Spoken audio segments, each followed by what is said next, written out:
Komið sæl og velkomin að skjánum. Þetta þátturinn Öryrkjaráðið og ég heiti María Pétursdóttir og ég með góðan gesti með hjá mér, hann Bergþór H. Þórðarson, en hann formaður kjarahóps Öryrkjabandalags Íslands og við ætlum aðeins að heyra starfið sem búið að vera í gangi í kjarahópnum. Velkomin Bergþór. Takk fyrir það. Takk fyrir mér. Segðu mér hérna aðeins hvað kjarahópurinn búinn að starfa lengi? Kjarahópurinn búinn að vera til síðan 2016 held ég. Ég kem inn í hann núna í fyrra, komin nýtt ár. Ég búinn að starfa með hann núna í 1,5 ár. Og með ef ég að muna rétt þá kemur hann inn í kjölfar stefnuþings 2016. Gæti hafa verið árinu seinna, en bara af því að þetta fyrir mína tíð þá ég ekki alveg með henni.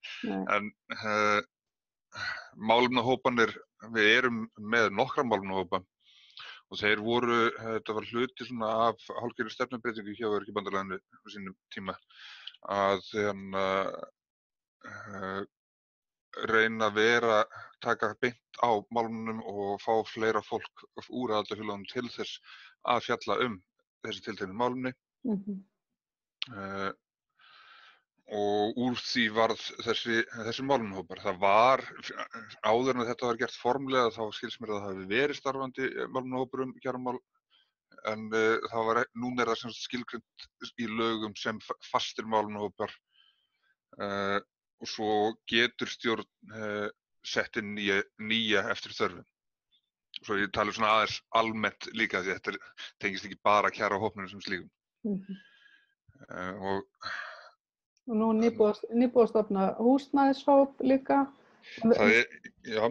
Manstu hvað, og það kjarahópur og það einhverju fleiri hópar starfandi núna, veistu það? Já. Ég minnst með listanum fyrir frá mig svo ég gleymi örugglega engum. Þetta sem sagt 5 málefnahópar, fastir málefnahópar. En svo svo einn ákveðin stjórn starfandi og svo að taka til starfa annar ákveðin stjórn sem þá húsnæðishópurinn. Og það var eiginlega bara ákvörðun að skipta því upp, kem að því eftir smá stund. Hóparnir sem eru starfandi núna fyrir utan kjarahópinn, málefnahópar aðgengi, atvinnu- og menntamál, heilbrigðismál, málefni barna og svo sjálfstætt líf. Þar undir fellur málefni eins og NPA, notendastýrð persónuleg aðstoð og annað síðanlíkt. Og svo húsnæðishópurinn að koma inn núna vonandi sem fyrst. Svona hægðist aðeins á því vegna þess verður maður ekki að sletta því einu sinni, fordæmalausa ástands. Akkúrat. En húsnæðismálin heyrðu undir kjarahópinn áður, þannig að ég alveg þokkalega þolanlega inn í þeim málum líka. En reynslan var bara sú að bæði, eins og við vitum öll sem sérstaklega við tekjulægri sem erum á leigumarkaði, þá húsnæðismálin bara í landinu í lamasessi. Og þó þau fari skánandi, þá þau samt fjarri því að vera orðin góð. Og það bara hreinlega, það gafst ekki tími í öllum málum sem tengjast beinum kjörum öryrkja. Þá varð þessi viðbúð sem hann var bætt við kjarahópinn eftir á. Það mætti alltaf afgangi. Nema það væri eitthvað sérstakt í gangi sem krafðist þess að við værum með einhver viðbrögð hér og nú. Þá mætti það alltaf afgangi því það var bara svo mikið að gera í öðru. Og það hluti af ástæðan fyrir því að var ákveðið að stofna sérhóp húsnæðismálum. En hvað hafið þið verið að gera svona til þess að vekja athygli á kjörunum núna undanfarið? Við höfum reynt að funda eins og aðrir í fjarfundi. Höfum verið leggja til, taka saman tillögur fyrir skrifstofuna fyrir umsagnir sem að skrifstofan hefur síðan notað í umsagnir og annað.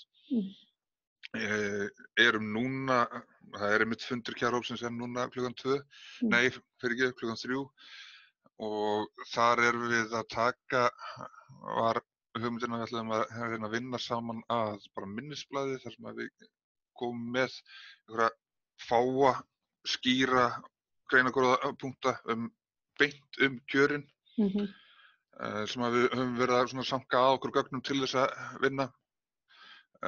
Við höfum þurft að læra á þessar nýju aðstæður að tala saman svona í staðinn fyrir að mæta allar staðinn.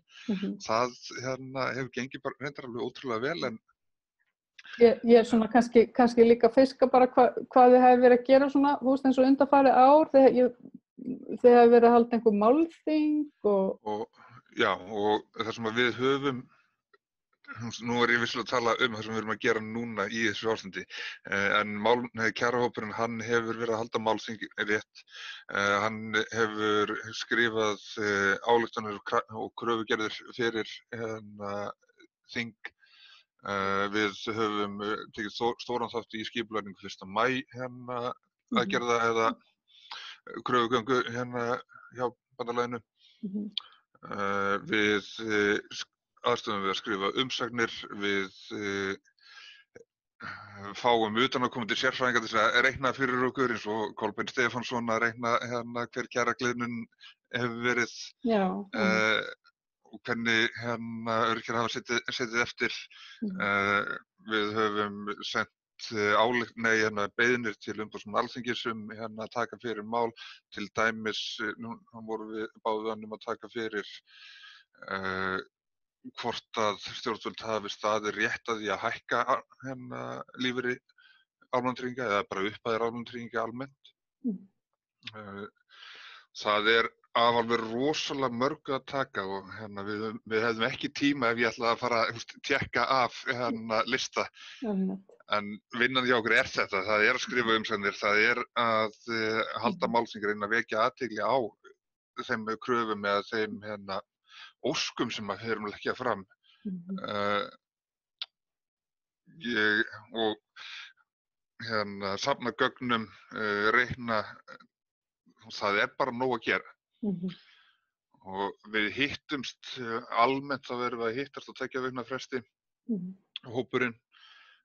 Formaður og starfsmaður hópsins síðan að vinna að ýmsum málum á milli sem eru síðan oftast rædd á fundum, eða formlegum fundum kjarahópsins.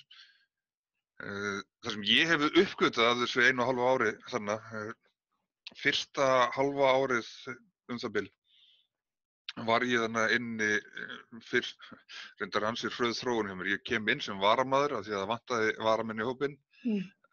Stuttu seinna þá verði ég að aðalmanni. Ég held að það hafi verið fundin með eftir það, þá vantaði varaformann, við eigum að kjósa varaformann alltaf eftir aðalfund, eftir að nýr formaður kjörinn. Það vantaði varaformann, ég orðinn aðalmaður og beðinn að vera varaformaður og ekkert löngu seinna þá þurfti þáverandi formaður hópsins að fara í frí.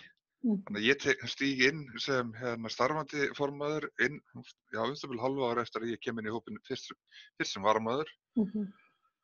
Og það sem ég komst að á þeim tímapunkti að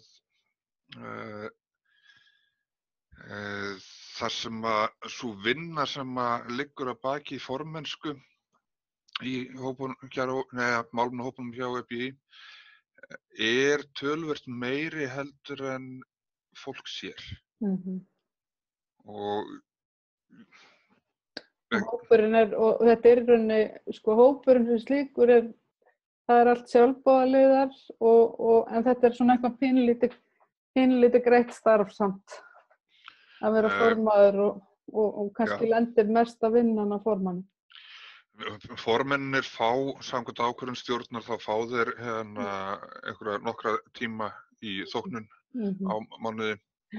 Þetta er samt engin, þetta er engin Ekki, tekjulind. nei, Þetta er, þessi þóknun, sko, mhm, hún er mest, held ég, ætluð til þess að mæta kostnaði, mhm, án þess að, en samt hafa okkur á, láta okkur ekki þurfa að gangi gegnum vesinu sem að er að verktaka, uppgjör og allt það. akkurat. Ég held að það sé aðal meiningin. Mhm, mhm. Ég ætla að vera ekki í þessu fyrir peningunum. Þegar ég verð þarna starfandi formaður þá er nift í mig, held ég hafa fundið það 2 seinna. Já, svo náttúrulega eitthvað smá greitt fyrir þetta. Ha, er það? Ó, ok. Já. Ég talaði við Kolbeinn Stefánsson daginn einmitt varðandi skerðingarnar og þetta er einmitt, þetta er náttúrulega dálítið kostulegt líka af því svo náttúrulega bara skilar sér ekkert nema bara örlítið brot af þessu. Og jafnvel ef að fólk er með námslán eða einhverja svona frystingulána eða eitthvað þá náttúrulega kannski kemur það út bara í mínus hreinlega. Já, Þannig að þetta er svolítið klassískt. líklega ekkert voðalega sniðugt fyrir okkur að vera að endurtaka það viðtal, en já, það er, þetta kerfið er ekki hvetjandi, það er ekki hannað fyrir okkur sem Þetta er svo, mér finnst þetta svo sko bara, þetta kjarnar eitthvað svo, sko þetta vandamál, sko hvað kerfið er vinnuleitandi, ef við getum ekki einu sinni, sko, öryrkjabandalagið getur ekki einu sinni einhvern veginn virkað sitt fólk nema, sko, að mestu leyti í sjálfboðavinnu. Þannig að þetta er svo sorglegt. En svona er þetta bara. En áframvarandi kjarahópinn og það sem þið hafi verið að gera, þið hafi verið með einhver málþing og eitthvað svoleiðis, svo daginn var líka einhver skattafyrirlestur, er það ekki? Var það á ykkar vegum eða? Nei, það var, ég held að það hafi verið skrifstofan sem hafði frumkvæðið því. Ég mætti, enda beintengt mínum málum og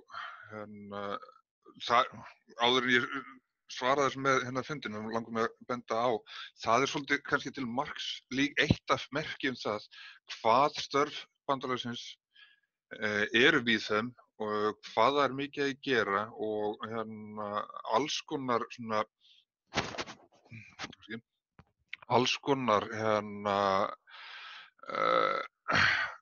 mál í gangi hér og þar. Að ég sem formaður eins málefnahússins í stjórn og í mjög miklum samskiptum við skrifstofuna vissi ekki af þessum fundum skattamálin fyrir en ekkert allt of löngu fyrir. Og það er svona, já, þetta hefur farið fram hjá mér. Og það er ekki af því ég er ekki að fylgjast með eða við erum ekki að fylgjast með, heldur er þetta bara, þetta er eins og vera að reyna að juggla 7 boltum í einu og geta varla að kasta einu bolta. Stundum líður manni það náttúrulega. En þetta var mjög gagnlegur og góður fundur skattamál og skattframtalið.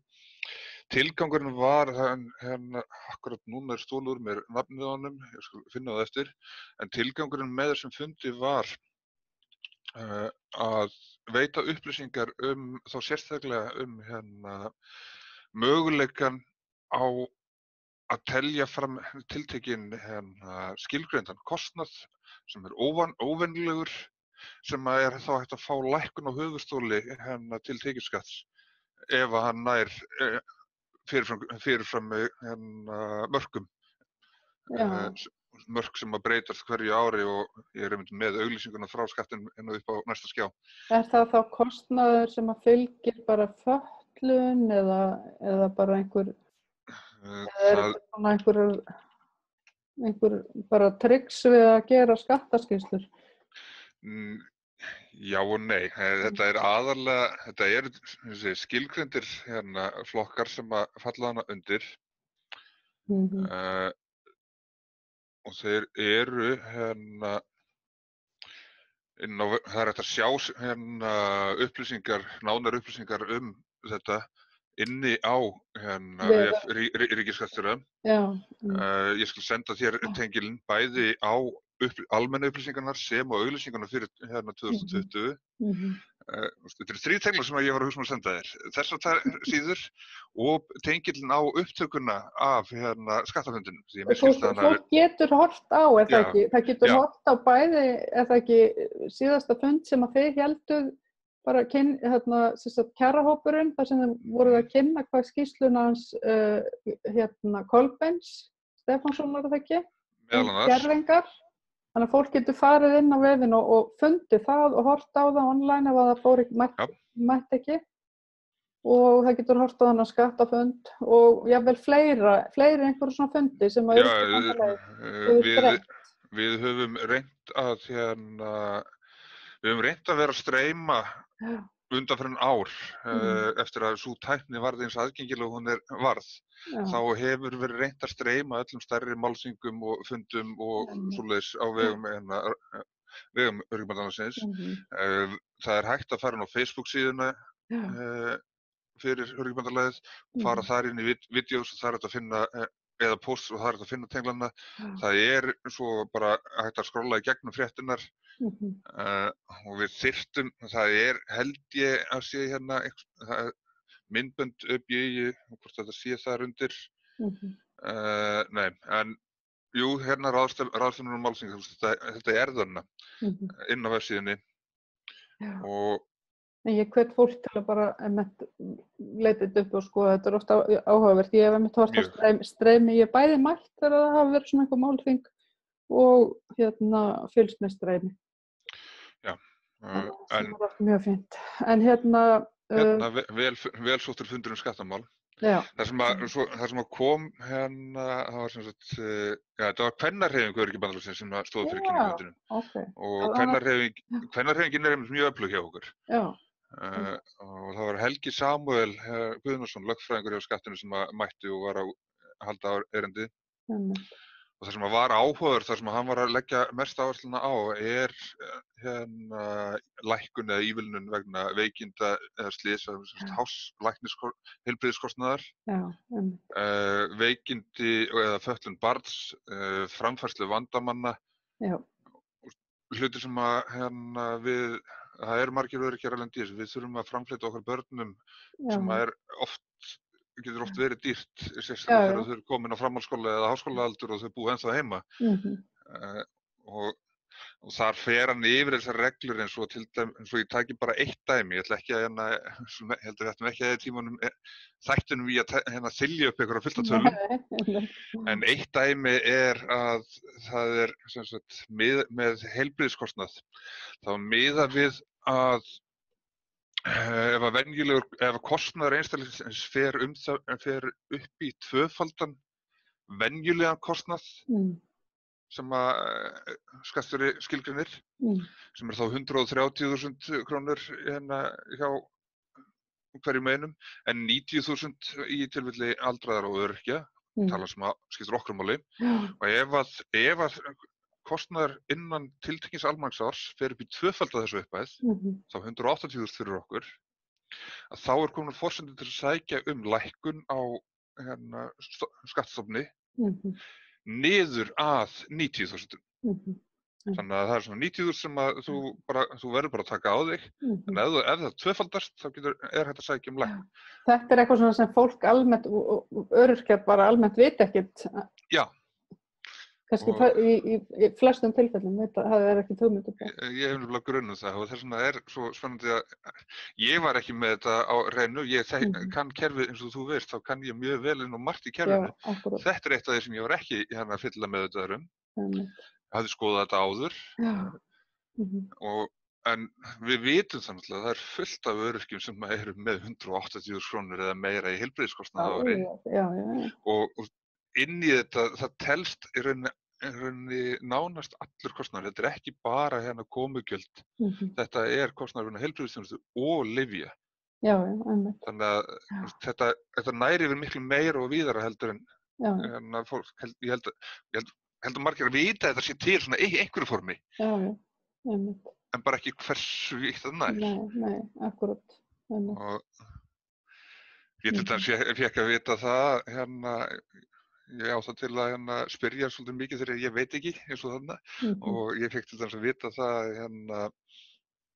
að það einn liður sem hægt að telja til, það kostnaður vegna tannviðgerða. En samkvæmt orðanna hljóðan í reglugerðinni og lögum það, þá sú lækkun, hún það mjög þröngt hvernig hún skilgreind. Hún má ekki vera borguð almennt af sjúkratryggingum. Það þarf að vera að rekja tannskemmdina til eins tiltekins slyss eða sjúkdóms og samkvæmt orðan og hljóðan.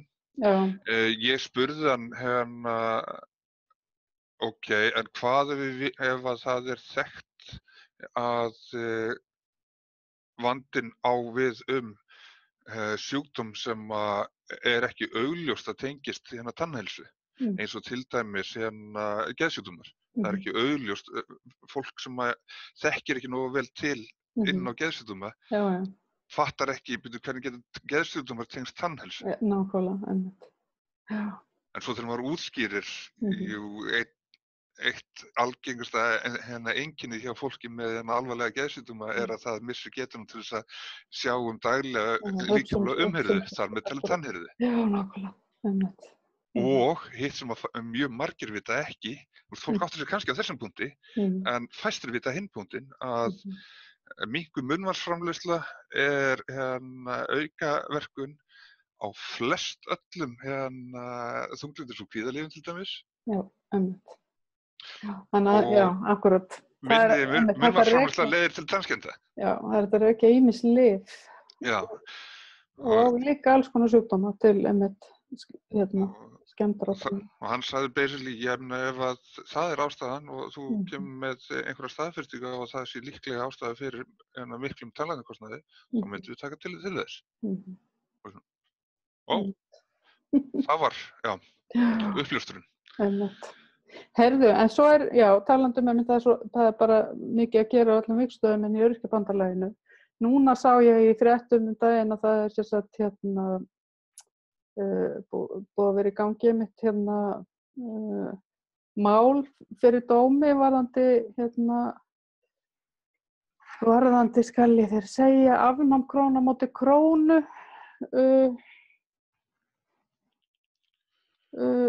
sem sagt skerðingarnar. Já. Það sem að það mál sem búið að vera í undirbúningi mjög lengi. Eftir að ég fór á einhvern fyrirlestur í Öryrkjabandalaginu þar sem það var verið að tala þetta og þá var þetta ekki einhvern veginn byrjað, þannig að ég vissi ekki að þetta væri komið í ferli. Þetta mál, eftir því sem ég best veit, þá var mjög fljótlega eftir að lögum almannatryggingar hvað varðar eldri borgara var breytt og í kjölfarið, þegar þeim var breytt þá sem þetta var krónu móti krónu skerðingin margfræga og alræmda. Hún var tekin út hjá eldri borgurum. Frítekjumarkið ekki hjá eldri borgurum eða hvernig? Já, svo lækkuðu þeir frítekjumarkið og þeir gerðu ýmsar aðrar breytingar sem náttúrulega voru ekki jafn góðar. Nei. Þar sem þeir reyndu þannig að setja 25.000 króna flatt frítekjumark á allar tekjur og það gekk ekki upp varðandi atvinnutekjur og heilmikil saga þar. En það sem skiptir máli hvað í tengslum við þetta mál að þarna var krónu móti krónu skerðingin tekin út hjá þeim og það var gert með tiltölulega einföldum hætti að kerfið var einfaldað mjög mikið, greiðsluflokkarnir voru sameinaðir, þannig að það var ekki ein skerðing þarna, önnur skerðing þarna og svo mismunandi upphæðir og jafnvel samtalan á því náði ekki upp í framfærsluviðmið og þess vegna var krónan móti sérstök framfærsluuppbót og það sú uppbót sem var tæknidótt. Þetta ekkert fyrir venjulegt fólk að skilja, sko. Það fólk sem veikt eða að gangi gegnum sko bara, já, einmitt. Það bara stór hluti af vandanum við kerfið og það stór hluti af vandanum við alla kjarabaráttu af því að hvernig þetta að fá fólk sem skilur ekki kerfið til þess að skilja það að kerfið ekki að virka. Já, fólk finnur það náttúrulega á buddunni að kerfið ekki að virka og það ekki að ná að framfara sér og það finnur það á rosalega margan hátt og það einhvern veginn bara jaðarsett einhvern veginn í samfélaginu. En svo bara hvernig átt að virka baráttuna og hvernig átt að útskýra bara baráttuna, útskýra hvað það sem við þurfum að berjast fyrir, eins og bara með eitthvað svona. Við finnum það á buddunni, en þingmenn Þeir finna það náttúrulega ekki á buddunni og jú, það eru þingmenn núverandi inn á Alþingi sem að vita hvernig kerfið en það eru sko í miklum minnihluta. Langflest þarna hafa bara ekki nægan skilning á kerfinu til þess að vita hvað í gangi þar og ef að þau skilja ekki hvernig kerfið virkar og það líka, þetta tvípola. Aðra höndina að fólk skilur ekki hvernig kerfið virkar og það er hluti af ástæðan fyrir það að fá þau til þess að hjálpa okkur að berjast fyrir bættum kjörum og bættu kerfi og hinum megin erum við með fólk sem skilur ekki hvernig kerfið virkar og þess vegna skilur það ekki af hverju það ekki að virka og hvernig það ætti að laga það og að þetta ekki nóg. En varðandi þetta afnám krónu á móti krónu málaferli, þarna lögfesting á frítekjumarkinu og það ekki komin eitt út úr því en það á að vera fyrirtaka í málinu bara núna fljótlega, eða ekki? Mér skilst það, en ég ekki alveg með dagsýningun á því. Það sem ég veit að það var farið af stað bara mjög fljótlega eftir þessa breytingu í öldruðum með að undirbúa þetta. Fyrst þurftum að sjá hvernig kerfið var að virka fyrir eldri borgara því að ef það væri að virka verð fyrir þau þá væru ekki með neitt mál. Svo þegar það komið í ljós að þessu leitinu til allavega þá var það að virka betur hjá þeim. Þá þurfti líka að undirbúa málið hvernig rök og allt laga mumbo-jumboið sem ekki fara úr einu tæknimáli yfir í annað en og svo það sem tók hvað lengsta tíma, það var að finna einstakling til þess að fara fyrir málinu. Já, ég man eftir þeim fundi nefnilega sem var verið að auglýsa eftir einhverjum einstakling til þess að fara fyrir málinu. En hann hefur sem sagt fundist á endanum. Hann gerði þannig á endanum og þetta, ég var einmitt að ræða þetta bara helgina á öðrum vettvangi, að það er mjög mikið það að fólk sé að krefjast þess að Öryrkjabandalagið fari í mál út af þessu og hinu. Það er mjög mikið það að fólk krefjast þess að Öryrkjabandalagið ekki bara fari í mál, heldur fari með að beint til Mannréttindadómstóls. Já, það er náttúrulega bara ekkert hægt nema einhver einstaklingur gerir það. Og það er ekkert að fara með neitt til Mannréttindadómstóls nema reyna allar leiðir innanlands. Og til þess að geta gert það þá þarf að vera með einstakling til þess að fara fyrir málinu og það er ekki hægt að tryggja þeim einstakling nafnlind vegna þess að dómskerfið, almennar reglur að það fer fram fyrir opnum tjöldum. Það þurfa að vera sérstakar aðstæður til þess að það sé lokað. Þannig að við þurfum að finna einstakling sem passar og er góður kandidat fyrir það mál sem ræðir. Það þarf máli sem eins og þessu tilvíki krónu á móti krónu, það þarf að hafa veruleg áhrif á viðkomandi. Það þarf að alltaf vera upp á borðum. Þessi einstaklingur, hann eða hún er beislega farin í dómskerfið og opna sig. Já, nákvæmlega. Og taka sénsinn á því hvort að okkur, bandalagið, við reynum það, hvort okkur takist að halda nafnið þess einstaklings utan fjölmiðla. Því við getum ekki lofa því.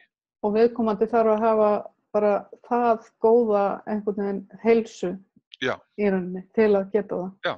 Sem er bara ekkert sjálfgefið með þennan hóp. Þannig að ferlið frá því að það er ákveðið að skoða að fara í mál, þar til að það er ákveðið að fara í mál, þar til að málið actually er dómtekið eða fyrirtöku, hvað þá að fá niðurstöðu, það er miklu lengra heldur en fólk gerir sér grein fyrir. Og það kannski helsta gagnrýni sem ég samþykki og það í vinnslu að reyna að vinna, taka mið af þeirri gagnrýni, að það hefur kannski ekki verið nógu gott aðgengi að upplýsingum hvaða mál eru í gangi hverju sinni, hvar þau eru stödd og svo framvegis. Fólk þarf að leita í fundargerðum stjórnar til að finna samþykkt á málinu og eða leita í frétt. Það væri aðgengilegra. Já, og það búið að vera í vinnslu. Það bara búið að vera bæði kom þetta ástand upp og það aðrar ástæður sem að hafa tafið fyrir því. En það sem sagt inn á vefnum svo ég vísa aftur á ubi.is, það sem sagt auðvelt að sjá þau dómsmál. Það eiginlega bara fyrsti tengill þegar maður smellir á valmyndari hnappinn á vefsíðunni. Það dómar, úrskurður og álit. En það mál sem komin niðurstaða í. Já, herðu, og svo var í fréttum núna líka í vikunni, þetta með varðandi fullgildingu ríkisstjórnarinnar á réttindum fatlaðs fólks, samningi Sameinuðu þjóðanna réttindi fatlaðs fólks. Og af hverju ríkisstjórnin alltaf að draga lappirnar í þessu máli? Hvað málið?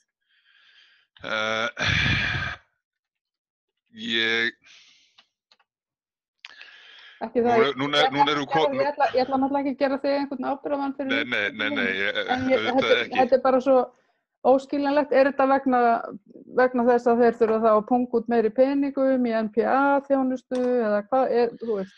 Sko, málið með þessi frétt sem þú vísar til, hún hefur viðurkennt það, hún hefur farið fram hjá mér. En það sem hluti af þessu að við vorum rosalega sein að undirrita samninginn.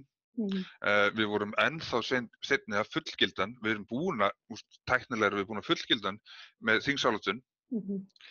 En að gera hann virkan á öllum þeim sviðum þar sem hann á að virka, það síðan næsta skref sem verið að vinna í og það krefst þess að lögum sé breytt hér og þar í lagasamninginu sem náttúrulega tekur tíma.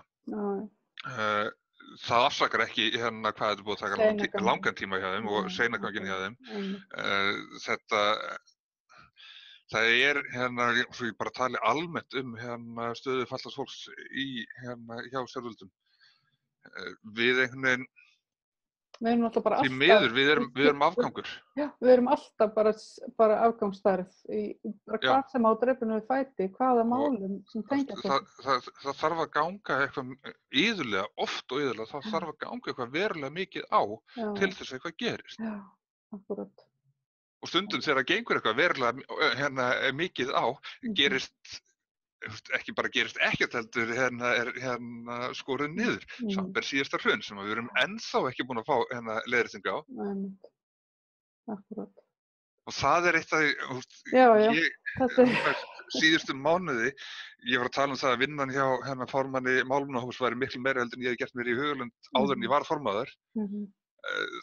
Það ekkert í líkingu við þá vinnu sem við erum búin að vera að skila á okkur síðustu mánuði. Við fórum ekkert í eitthvað frí þó að við getum ekki hist niður í sektorni heldur þvert á móti. Ég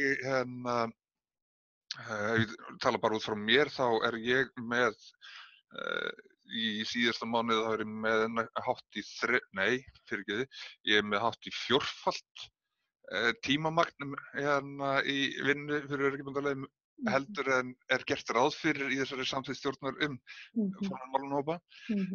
Ég veit að Þuríður Harpa formaður, hún búin að vera gjörsamlega á haus að hringja og senda skilaboð og tölvupósta og mæta á fundi hjá hinu opinbera. Ég búin að mæta á einhverja fundi, mæta á þingfundum daginn. Og við búin að vera á haus. Og gott dæmi, við mætum á þingfund fjárlaganefndar daginn, 30. mars, ekki, daginn fyrir 1. maí. 30 dagar í mars held ég, man þetta aldrei. við mætum seint að kvöldi aðfaranótt 1. maí á nefndarfund. Já. Það verður umræða og við erum beðin að koma með helst bara eina hnitmiðaða tillögu. Já, við sendum 3 af því að það ekki bara hægt að fara með eina tillögu, sama hversu mikið við skerum niður. Við sendum inn 3, en við vorum ekki í frí 1. maí, við vorum að vinna 1. maí frá morgni til kvölds, ekki öll, en ég er að vinna þarna tók late night session í framhaldarfundinum og að vinna eitthvað vel fram við miðnætti, byrja síðan aftur yfir morguninn og aftur kvöldið. Starfsfólki á skrifstofunni, nú erum við ekki bara að tala mig, sjálfboðalið eða formann eins hóps eða Þuríði sem er náttúrulega bara, þú átt að vera okkar talsmaður sama hvaða dagur er. Inn í þetta koma líka starfsfólk skrifstofunnar, lögfræðingur, félagsráðgjafi og annað sem fórnuðu þessum frídegi. En þið hafið ekkert heyrt frá ríkisstjórninni í kjölfarið? Það sem að skilaði sér í þessum síðustu fjáraukalögum sem voru samþykkta í fyrradag held ég hafi verið, mánudaginn, annarkvöldi gerði það mánudaginn. Það var viðbótarframlag í NPA til þess að, það er útskýrt í umræðunum, en það til þess að það standi ekki á ríkinu að uppfylla samninga sem var búið að gera. Þannig að það er jákvætt. Það er náttúrulega hvetjandi til að líka bara skapa störf og annað. Já, og svo var annað mál líka samþykkt sem við fengum held ég, minnir að það verið 25 milljónir, ég man það ekki alveg. Þannig að við náðum því í gegn. Þau samþykkt að þetta verið þörf á þessu.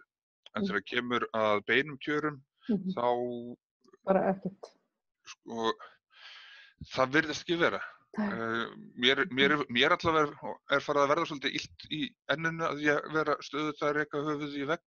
Því að það er tilfinningin. Já, einmitt. Að þegar maður er að tala við stjórnvöld sem að hlusta ekki á neitt, þá er það bara svolítið tilfinningin. Maður standi bara við vegg að kemst ég ekki örugglega í gegnum þennan vegg ef ég skalla nógu oft. Já, akkurat. Heyrðu, við erum alveg búið með tíman okkar. Þetta, ég þakka þér alveg innilega fyrir komuna. Takk fyrir mig. Og ég vona að við náum bara einhvern veginn að brjóta okkur leið inn í þennan vegg á einhvern hátt. Vegna þess að þetta er náttúrulega bara ekki hægt ástand.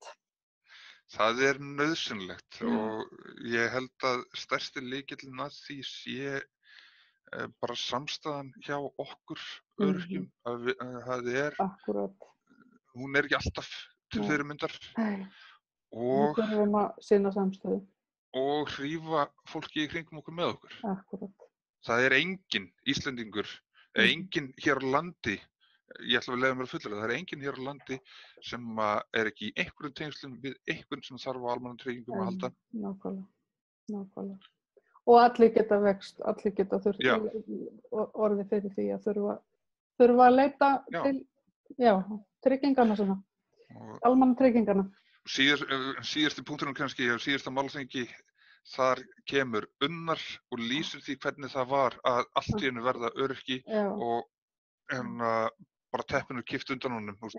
Ég talaði við Unnar í einum þætti líka. Og ég vissi að því. Mjög áhrifaríkt að hlusta á Unnar. Það er mjög, og erindið hans á málþinginu var frábært. Já, akkurat. Við getum verið í allan dag. Við getum talað um þetta í allan dag. Takk fyrir mig. Takk fyrir komuna og ég minni ykkur, áhorfendur þakka ykkur fyrir áhorfið og minni ykkur á Facebook síðan okkar Öryrkjaráðið. Sjáumst næst. Takk.